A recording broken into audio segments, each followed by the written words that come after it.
Welcome to Cybersecurity Sense, a weekly podcast providing updates and insight into the latest in cybersecurity, brought to you by LBMC Information Security. Now, here's your host. Hi, I'm Bill Dean, Senior Manager here at LBMC Security. Today, we're going to discuss attack simulation, or what some people actually label as adversary simulation.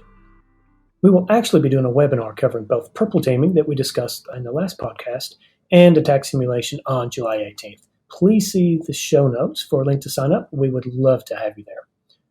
So first, so what is attack or adversary simulation? In the previous podcast, we discussed purple teaming as it compares to a conventional penetration test.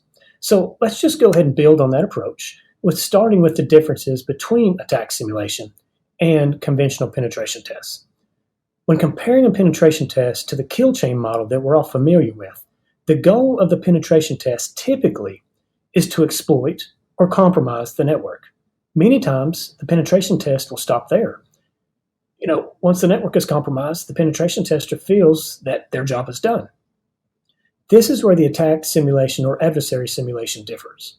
The methodology of attack simulation is the assumption that the network or system will become compromised, and the current controls will not prevent the infection. As an example, the attack simulation assumes that the user will open the attachment that will install the undetected malware that will provide the remote access capabilities, or the RAT.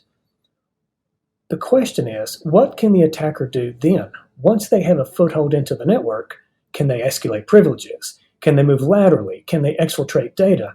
Overall, if you think about it, the overwhelming concern is not will the system become compromised. It's what can the attacker do and what data will they have access to once they've compromised the system. So how does the attack simulation differ from purple teaming that we discussed? Purple teaming is a collaborative effort to specify and test security controls to determine if it functions properly, provides the expected artifacts, and just how well the blue teamers will respond. Everyone knows what controls are being tested, when, and oftentimes how. The attack simulation is a bit different. Yes, controls are tested in a collaborative manner. However, the focus is the emulation of a specific attacker group or adversary group and their specific methods of obtaining sensitive data once they have a foothold into the network. Overall, the goal is to test the defenses against a skilled attacker group rather than specific security controls to determine if they're functioning properly. So what adversary groups are being emulated? Full credit for this entire methodology and movement of a service goes to MITRE for developing their attack framework. Of course, there would be a link in the show notes, or you can just Google attack framework MITRE. They have used various data sources and extensive research to determine the TTPs for more than 50 attacker groups that most of us are concerned about. They've created and continue to evolve adversary emulation plans that mimic the post-exploitation phases that consist of installation, execution, persistence, privilege escalation, defense evasion, credential access, discovery, lateral movement, collection, exfiltration, and command and control. This is really what we're worried about. Essentially, these emulation plans follow the step-by-step methods used by these specific attacker groups. The library consists of the majority of nation-state attacker groups that most every organization fears. So, oftentimes we're asked, can purple team in attack simulation or adversary emulation simulation be combined? Yes.